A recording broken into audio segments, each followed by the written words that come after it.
Hey free-to-play gang, welcome back to another video. So this is going to be the final Esper review of Yuuhime before we move on with like new Espers and all that. So I have used Yuuhime for quite a little bit right now. I've used her for the past 3 weeks. I've used her in almost every single content that can be perceived or can be conceived right now. So I've tried her in a Temporal Tower, I've tried her in PvP, I've tried her in Holo Battles, I've tried her in APEP and some other regions as well. So everything about Yuuhime, and this is my final verdict about her right now. At least in 3.2.3. In the future things can change and my review about her can completely change as well. So Yuuhime Izanami, we're going to start off with her strengths followed by her weaknesses as always. So her strengths, she has a speed lead of 25%. It is universal. This is a huge strength.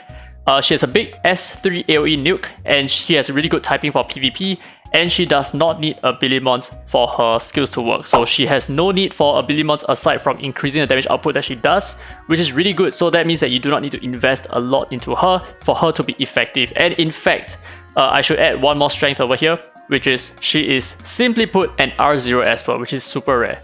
Now let's move on to her weaknesses. So number one, because she has a lot of AoE on her kit, she is very prone to Avatara proc. So if you're up against enemies with Avatara, be prepared to get counter-attacked a lot. And I mean a lot. And in terms of Infinity Tower, there are some flaws where the enemies will also counter-attack you. So please be very careful when using her in some of these areas. Now, a second weakness is that she has very low persistent DPS because her second skill does absolutely no damage. If you do not have any skill ups on her second skill, and if you're at R0 and not R2, her second skill does at most 70% of her attack power, which is extremely low. Even though it's an AoE attack with a defense break on top of it, I feel like it doesn't really perform a lot in terms of doing DPS, which is kind of sad because she is, after all, an AoE DPS. And her final weakness, in my opinion, is that she does not know who the hell is touching her. Take a look at this.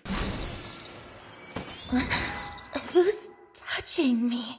She has no clue at all. Okay, anyway, now let's move on with the rest of what kind of content she excels in and what kind of content I don't think she excels in. So we're going to start with the story and events. I feel like she's just an average Esper, 3 out of 5. And the reason for that is because all she really does is just AoE DPS.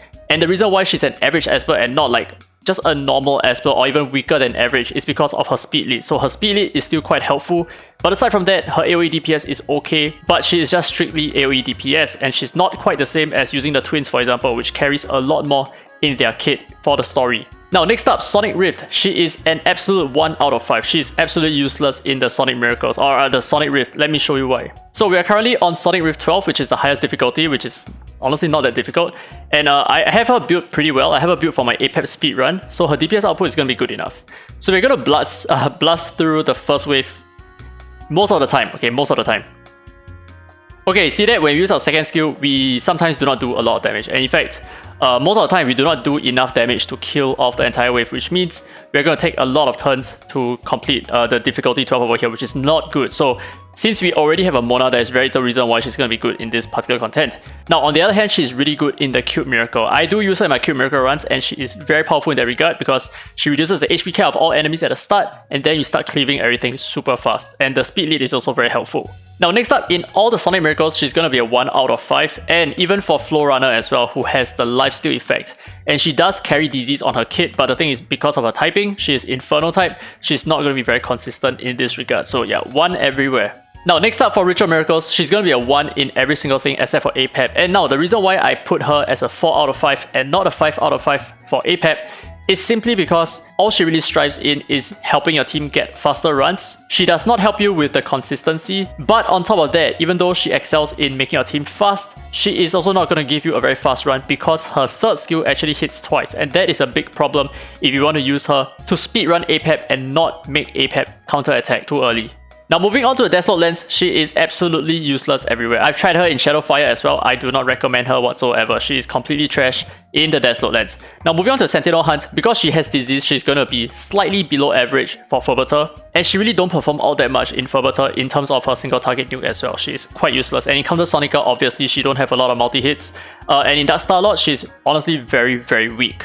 And the funny thing about Dark Starlord is that she used her first skill and not her second skill, so she will not defense break the boss. And she will not even defense break the followers at all, so she's gonna reduce the total damage that your team does onto like all these content. Now next up for the tower content, I think she's above average in Spatial Tower. She's just an AoE nuker. There are better Espers at AoE nuking. For example, you have Gaius, you have Leora as well. They are both better AoE nuking. And in terms of Temporal Tower, it's kind of like the same thing, but Infinity Tower, she kind of falls short a little bit, so she's like more of like an average to below average Esper. The reason why she's average is because she still does good damage because she HP caps the enemy, so that's like 20% of the enemy's max HP gone, which is pretty good DPS. But at the same time, that is basically it, right? Her second skill is quite useless, her first skill is completely garbage, and all she's really good for is her third skill, which comes by every 4 turns. But if you have an Nessidora, then you know there's really no reason why you need to use her in Infinity Tower. She does not bring a lot to the table in that regard. Now in Calamity Island, she's gonna be really good because there are very few AoE Inferno nukers, so there is Nama, there is Liling, and there is herself.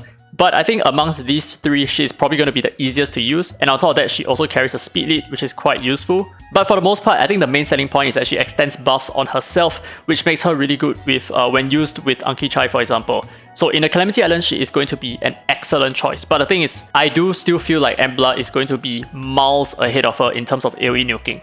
Now moving on to the final place, which is going to be PvP. So I've tried her in Point War, I've tried her in Knockout as well. These 2 content, I think she's okay. It just really depends on the lineup they use to make her work. So for Point War, I think you need to have an R2 Ethan in order to make her shine truly. Or if not, you will need to have some form of defense break and just a lot of nuke and a lot of attack power and just very well built teams in order to make her work in the current meta right now.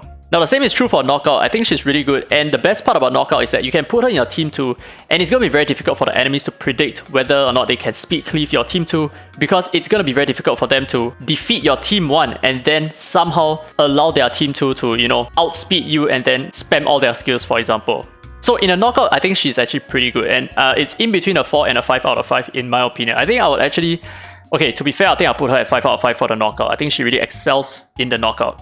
Now next up for warm-up matches, I don't think she does anything at all because she's just an AoE nuker. She does not carry any kinds of buffs. She does not, okay, other than immunity on her first skill, which is like kind of trash. She does not carry any kind of debuffs as well, which is super important. I think controls are key in warm-up matches. So in this regard, very, very underwhelming.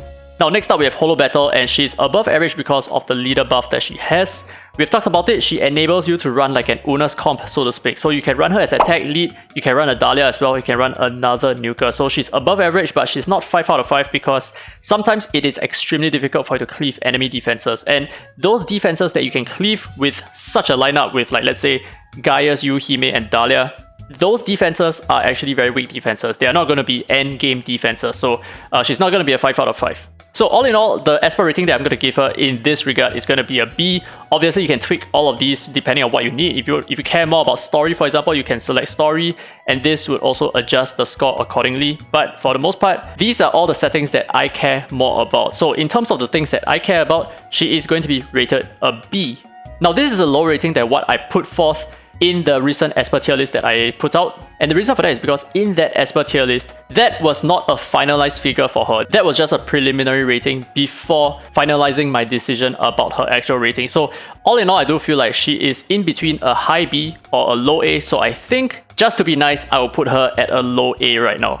Now, one last bit about her, I do feel like if you guys are still thinking about summoning for her, I do feel like if you do not yet know if you want to summon for her, then you do not need her at all. Because for the most part, people who want to summon for her are players who already know what they need about her. So number 1, they need AoE Inferno nukers. Or number 2, they need another kind of speed lead to use in PvP. So right now we have Ollie, we have Tia, we do not have an AoE nuker with a speed lead who is also Inferno type. So that is like the main selling point for her, in my opinion. So all in all, she's going to be a more endgame centric Esper. She's not going to be useful at all in the early game, I don't think so. I think there are much better options. There are much cheaper options. So this will be my final verdict about Yuuhime for 3.2.3. Let me know your comments down below. Do you agree or disagree with anything that I've said over here? I'd like to hear a little bit more about what you have to say about the ratings that I've provided in this video itself. And of course, you will be able to find this Excel spreadsheet in the descriptions below. I will share this with you guys, so don't worry too much about it. But I hope you guys enjoyed today's content. If you did, don't forget to give a thumbs up. It really helps the channel, and subscribe for more Dislyte content. Now with that said, this has been Dairy Free to Play, and as always, I will see you in the next video. I am not sure why I was showing you the homepage. I should have been showing you Yuuhime.